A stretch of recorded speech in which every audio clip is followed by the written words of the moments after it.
Challenge Politik Challenge selalu menghadirkan talenta-talenta politik terbaik milik bangsa ini. Saya akan segera menghadirkan ke ruang visual Anda salah satu sosok yang sudah lama menghilang dalam hiruk-pikuk politik, tiba-tiba muncul di permukaan. Siapakah gerangan? Kang Aceng Nasir. Assalamualaikum. Waalaikumsalam warahmatullahi wabarakatuh. Gimana nggak sih nama Aceng Nasir? Laras, Mbak. Sosok yang saya bilang sudah lama menghilang, tiba-tiba muncul. Sedikit mereview. Dulu latar belakang Kang Aceng ini apa ya? Saya lupa ingat. Kalau nggak salah dulu pernah beberapa kali menjadi pemimpin partai juga kan, aktivis partai ya? Saya kebetulan lahir asli Limbangan. Oke. Orang tua saya dua-duanya dari Limbangan, ibu dari Cibatu ya. Cibatu ya. Selepas SMP lanjutkan pendidikan SMA di Jakarta, SMA Negeri 36 Jakarta, lalu kuliah juga di Jakarta, lalu mendapatkan beasiswa di Omdurman University Sudan, Afrika Utara. Sudah ya. Untuk tapi tidak selesai. Jadi diselesaikannya S2-nya di Jakarta di administrasi bisnis. Berapa tahun waktu itu ke Sudan? Sudan tidak lama. Tidak lama karena kebetulan konflik dulu di Sudan Utara. Di Khartoum. Ya, lokasi. Pulau Jakarta menyelesaikan magister. Bidang apa magister ada? Administrasi bisnis. Kalau S1 dulu komunikasi penyiaran Islam. Kalau dulunya itu namanya basicnya itu Usuluddin ya. Dakwah. Win apa? Di Universitas Islam Asy-Syafi'iyah, UIA. Bandung, Jakarta. Ya, Belah Syafi'i. Benar kan, saya tebak Anda dulu pernah menjadi praktisi partai politik. Jadi waktu saya mahasiswa itu kan 97, 98. Persisnya saya aktivis pergerakan 98. Jadi kawan-kawan yang sekarang jadi menteri, jadi apa itu teman-teman pergerakan. Jadi dulu saya di Jakarta itu terkenalnya Aceng MZ soalnya. Pada manggil Aceng MZ, tanya aktivis tahu Aceng MZ karena zaman waktu itu lagi tren-trennya kayak Janur MZ. Jadi kalau lagi orasi itu ya saya kira latihan pidato karena saya jurusan Usuluddin. Saya bentuk yang namanya HIMI ya, Himpunan Mubalik Muda Indonesia. Terus zaman SMA juga juara lomba pidato tingkat nasional. Zaman SMA di 36 dulu ya. Dan memang dunia dakwah ya. Dakwah dalam konteks public speaking gitu ya. Nah, lalu kalau masuk ke partai politik itu sebenarnya bentuk daripada silaturahmi dan belajar. Pertama, saya waktu tahun 99 itu kan era penjatuhan rejim Orde Baru ya. Nah, kebetulan saya dicalonkan kan. Saya sebut partai boleh nggak ya, terkampanye lagi. Boleh, nggak apa-apa. Ya dulu Hanura kan? Bukan, Hanura mah belakangan. Pertama di Jakarta Timur dicalonkan DPRD DKI dan terpilih. Tahun 99 masih mahasiswa. Karena tukang tambal ban aja dapat. Nah, jadi masih nomor urut. Dan kebetulan kan PDIP. Oh, di PDIP. Ya, yang pertama ya, jadi ada yang daftarin dan ini tiba-tiba menang. Cuman orang tua tidak mengizinkan karena saya masih muda, nanti takut lupa diri. Lalu yang gantiin saya itu namanya, ingat tuh Panakum AR, yang zaman ketuanya Tarmidi Soeharjo.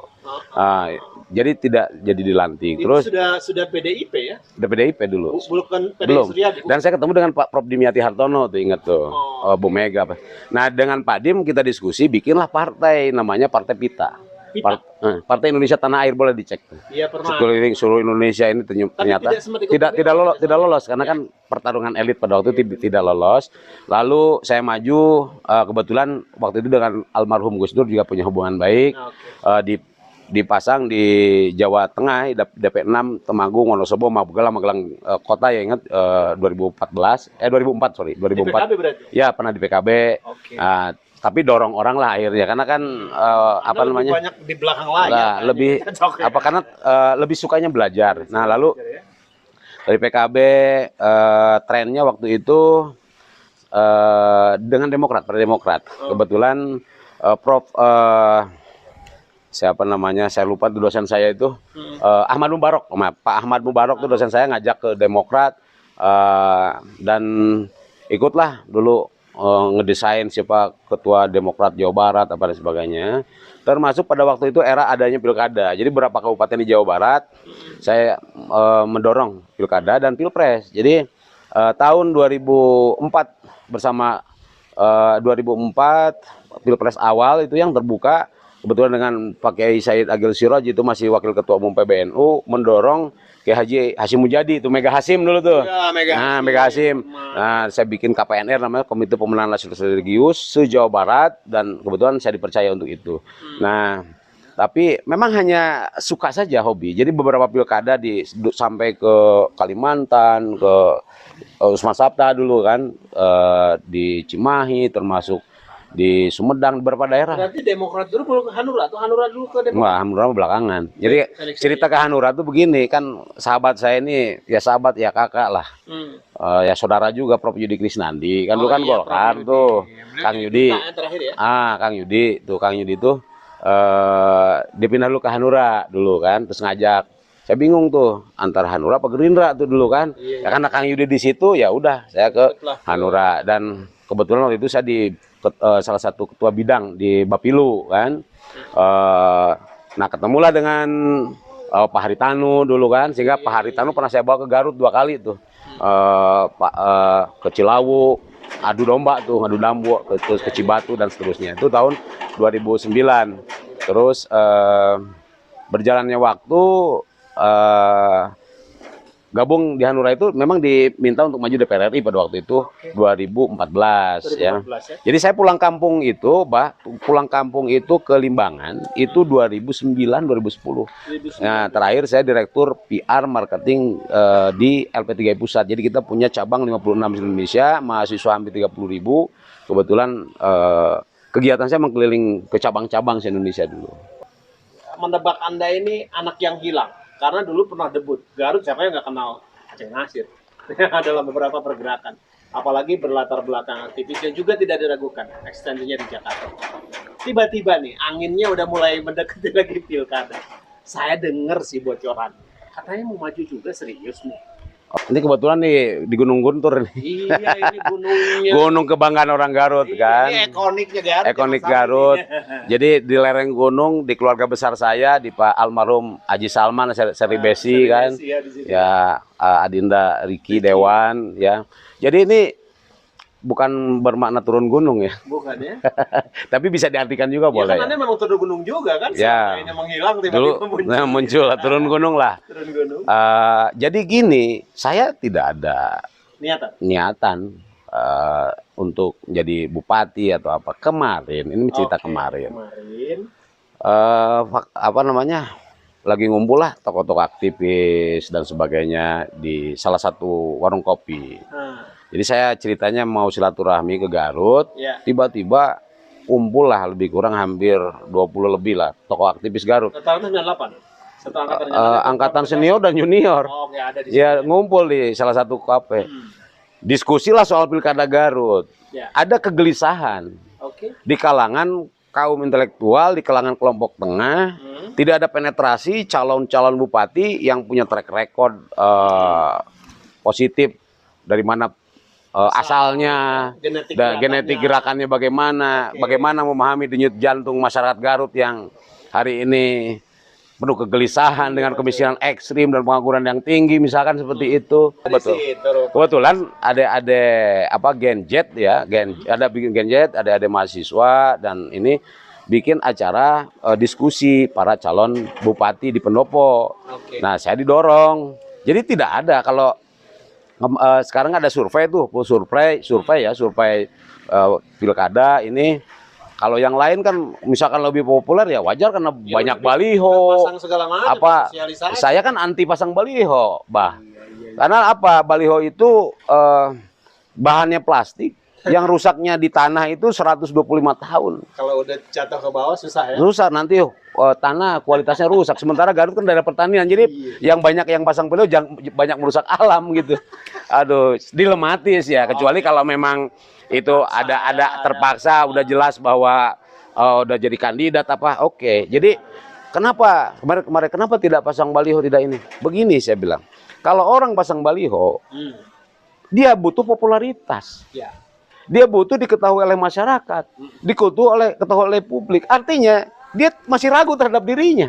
Setengah percaya. Ini orang percaya apa enggak kan gitu. Nah, terus syarat saya untuk maju hanya 2, Pertama, jika Allah berkehendak. Yang kedua, otomatis kalau Allah berkehendak kun fayakun, rakyat mendukung. Dan termasuk benderanya kan. Ya itu saya serahkan. Saya serahkan kepada pimpinan partai politik kalau betul-betul ingin masyarakat Garut maju dan partai politik itu mendirect untuk kemajuan itu, pilih kandidat yang memang betul-betul tidak membeli kucing dalam karung. Ini memang sudah ada komunikasi setidaknya dengan beberapa elit partai. Kalau dengan aktivis saya nggak meragukan lagi karena memang Anda terlahir dari rahimnya pergerakan. Tetapi ketika melihat partai-partai politik yang ada, berapa banyak yang sudah ada komunikasi? Misalnya, jujurnya hampir semua ketua umum partai politik maupun elitnya saya kenal. Hampir semua, tapi tidak atau belum saya berkomunikasi. Belum. Partai Gerindra punya story saya dengan Pak Prabowo. Partai apa lagi? PPP yang sekarang ini kemarin staf ahli tim presiden. Partai Hubungan Baik. Partai PKB, Caimin, Partai PAN, ya. Demokrat, ya, semua. Di PDI, di PKS juga semua. Ya. Karena konsep saya kan ketika di Jakarta saya silaturahmi. Ketua umum elit kan di Jakarta. Nah itu kawan-kawan semua. Yang jadi dewan berapa ratusan mungkin ya. Tingkat pusat provinsi yang jadi menteri apa sebagainya. Kawan-kawan. Itu sih artinya secara psikologis Anda tidak punya kendala ya untuk memainkan peran di partai. Kalau secara psikologis insya Allah tidak ada orang Limbangan, orang Garut. Nggak ada. Nah, orang tetap bertanya, kans lebih besar ketika Anda menghitung semua partai politik adalah sahabat. Nah, untuk melenggang ke KPU kan hanya butuh 10 kursi plus lah. Kalau partai apa, semua kan saya bilang semua partai itu baik, tujuannya baik untuk negara, untuk membangun rakyat gitu. Saya ingin memastikan, ini sudah mepet. Waktu kita tidak lama. 27 Agustus pasangan terus sudah didaftarkan ke KPU. Dan Juli ini saya menangkap isyarat akan ada banyak deklarasi, baik itu secara ketokohan, baik partai personal, maksudnya satu partai politik atau misalnya gabungan partai politik. Kira-kira dalam rentan waktu ini Anda akan bikin kejutan di injury time atau bagaimana? Kayaknya begitu. Di injury time. Jadi gini, kalau sekali lagi, saya nggak ambisi. Nggak ambisi jadi bupati, enggak. Insya Allah nggak ada. Jadi nggak perlu saya populer di masyarakat. Yang penting pas dan nggak perlu. Jadi prinsipnya mungkin beda dengan calon yang lain ya. Yang ada dalam hati saya ini kegelisahan sebagai putra Garut ya. Yang mana satu orang Garut nggak tahu sejarah sih, apalagi generasi muda. Kalau boleh kita kupas sejarah Garut sedikit ya. Yang kedua tidak menyadari akan kondisi hari ini seperti apa. Dan yang ketiga bingung untuk masa depan. Nah kalau ada kandidat yang paham 3 kondisi ini selesai. Dan tentu untuk menyelesaikan Garut ini tidak bisa sendirian, tidak ada siapapun yang bisa dengan saya bisa berubah, dengan saya bisa percepatan dan lain-lain, itu bullshit. Ini bisa maju apabila bersinergi, berkolaborasi, bahu-membahu, ngahiji semua elemen dan sadar akan kemajuan itu. Dan hari ini masyarakat menunggu itu. Dan sehingga tadi kalau sekarang mana saya tanya, kandidat mana yang pasti jadi calon? Kalau ngurusin pilkada, kebetulan tidak kurang dari 14 pilkada tingkat kabupaten dan provinsi saya direct. Bagaimana mencitrakan orang, bagaimana ngatur partai politik, dan saya tahu kos politik berapa biaya. Pergerakan yang hebat bagi seorang aktivis 3 hal. Modalnya 3 hal. Kalau ini bisa terjadi dan dilakukan oleh para calon-calon Kabupaten Garut yang muncul hari ini, saya angkat jempol dan saya cium tangan. Kasih dong bocoran yang 3 ini. Pertama, bodol. Bodol itu bergerak dengan dana orang lain. Bodol bergerak dengan orang lain. Kedua, botol. Bergerak dengan tangan orang lain. Botol bergerak tangan orang lain. Ketiga, bobol. Bergerak dengan biaya orang lain. Mantap ini. Itu aktivis kalau botol, ya, bobol. Ya. Kalau pengusaha dia tuh rumusnya how to back, nggak usah pakai bahasa Inggris lah ya. Bagaimana itu kembali lagi modal? Ya investasi banyak partai politik. Katakanlah ya. Dulu ya, kalau sekarang mungkin lebih mahal gitu ya. Ada partai politik, ada yang pragmatis, ada yang idealis. Ya nggak bisa menyimpulkan begitu. Karena apa? Saya butuh partai politik. Kalau sama bebas-bebas aja, kayaknya sekarang hanya di hadapan udah protes. Apa pada proses yang memang pragmatisme. Seorang aktivis yang punya tiga sikap tadi, tentu kan ini juga membutuhkan langkah-langkah strategis. Kalau dari pemodal nih, jalur mana yang mau diambil? Bukan masalah itu. Tapi ada satu belum selesai saya. Ada keunikan partai politik. Oke. Uang itu sebenarnya tidak terlalu penting bagi partai politik. Tidak terlalu penting. Ketika seseorang punya kedekatan psikologis atau emosional dengan ketua umumnya. Benar. Karena jantung ataupun katakanlah Ijroilnya itu ya ketua umum. Mau kata umum nggak suka, mau bayar ratusan miliar juga nggak bakal dikasih. Nah, cek aja kedekatan saya dengan ketua umum ini dengan Golkar, dengan PDI, dengan ini, insya Allah lah. Pertanyaannya gini, udah digunakan belum? Oh belum dong. Nah, Kan waktu kan nggak saya harus bilang-bilang ke Abah kan. Tidak ada satupun ketua umum partai politik yang saya kontak, yang saya hubungi, yang saya silaturahmin, belum. Kenapa? Tapi benar, Anda akan membuat kejutan juga. Kalau tadi Allah berkehendak dan rakyat mendukung, kan survei, polling, polling. Terus pertama saya tertinggi gitu kan. Terus kedua, nah sekarang ketiga kan gitu kan. Biarin aja. Karena apa? Biar itu tujuannya mensosialisasikan adanya pilkada. Dan tujuannya kan begitu. Itu merupakan alat ukur. Artinya begini, bagi Anda sebenarnya bukan target ya lolos atau tidaknya di dalam proses pencalonan. Kalau pertanyaan itu kan sifatnya subjektif. Kita melihat objektivitas politik ini, melihat kan gini, peluang itu ada dua. Ya. Ada yang diciptakan, Ya. ada yang merebut atau mengambil peluang. Ketika ada peluang, peluang itu tidak akan mengetuk pintu Anda yang kedua kali. Jadi lihat dulu ada peluang nggak nih? Anda di kategori yang mana supaya kita jelas kelamin? Ya justru itu. Kalau persoalan kategori mana, kan kita lihat tracking situationnya. Ya ini kan baru memulai kalau saya lihat ya. Kalau yang lain mungkin udah melihat peluang ya. Peluang dulu dong. Tapi bagaimana menciptakan peluang? Di mata Anda sendiri Garut harusnya seperti apa hari ini? Ya. Semua pasti, kalau harapan saya kembali ke konsep pendiri Garut. Siapapun bupati. Yang ada di dalam logo Pemda Garut. Ya. Tata, tentrem, kertara harja. Mau visi apa, outputnya itu. Tata, tentrem, kertara. Karena dalam bahasa tata, tentrem, kertara harja, itu bahasa Sunda yang luar biasa. Itu mengandung makna ekopolek sosbud ham kamkum. Ekonomi, politik, sosial, budaya, pertahanan keamanan, hukum.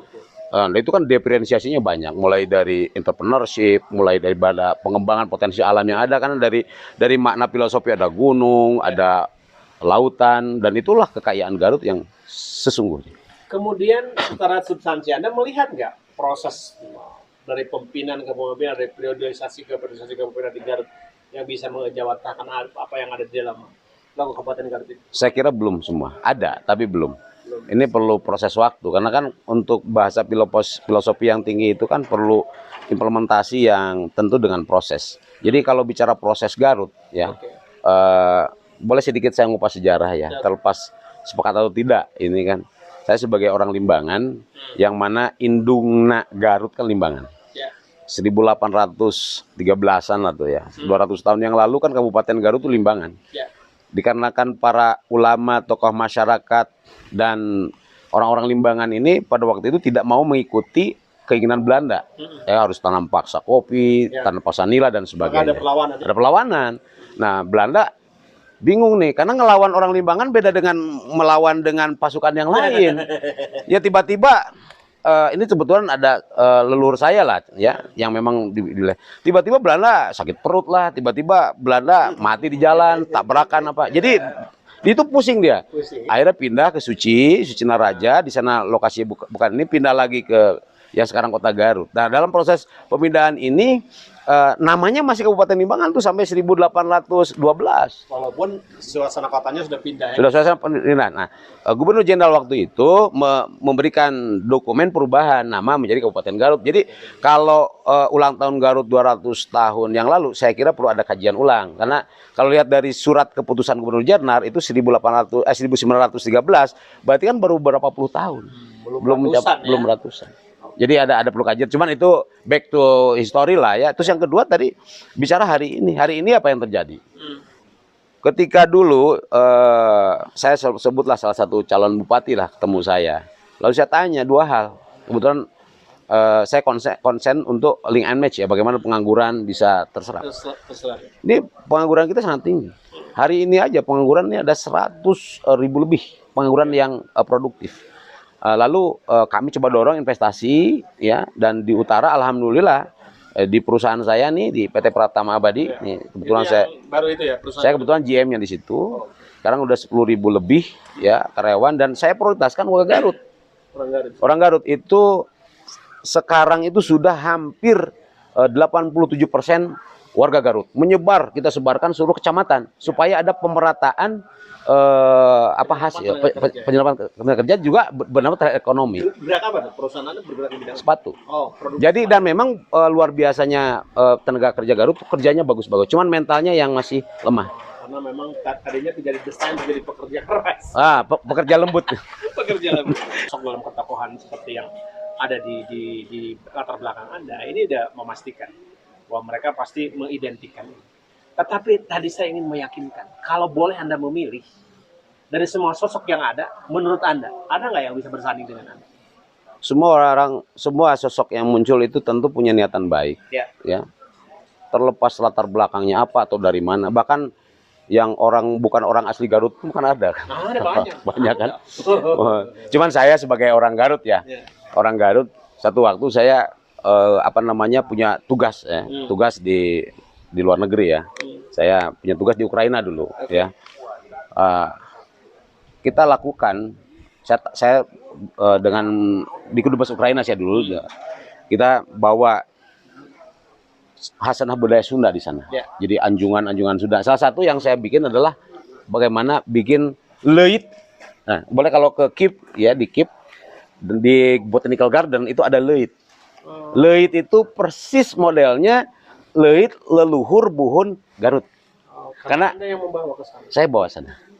Dia bikin leit karena memang bambu di sana kan nggak ada gitu. Jadi saya cari yang tipologi mirip bambu jenis, tapi udah mirip leit banget gitu. Jadi kalau asli pituin Garut, darah Garut, pikirannya apapun ya ingin bagaimana supaya kalau ada keluar negeri kita, daerah kita harumkan.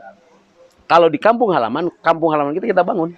Artinya ada kecenderungan Anda ingin dengan orang-orang yang memang terlahir di Garut. Saya sangat memprioritaskan. Karena misalnya kehendak politik kan sah-sah saja. Oh iya. Fleksibel ya. Fleksibel. Cuman di sini bukan ngobrol bicara soal primordialisme. Ya, tapi ini bagaimana si putra asli Garut punya sikap dan punya wibawa. Dan punya kesempatan untuk membangun kampung halaman. Hari ini menurut Anda kans putra-putra Garut untuk lolos di pilkada? Besar. Itulah perbincangan singkat saya dengan sosok yang satu ini. Tentu ini bukan yang pertama dan bukan juga yang terakhir. Karena di segmen ini, di Challenge Politik Challenge, kita punya banyak rangkaian yang bisa kembali mencurahkan pemikiran dari sosok-sosok penting di balik layar politik yang tengah berkembang hari ini. Terima kasih Kang Aceh. Terima kasih sama juga. Sehat selalu dan sukses. Amin. Kami menunggu Anda deklarasi dengan partai politik. Amin. Apalagi sudah menjodohkan pasangan. Insya Allah.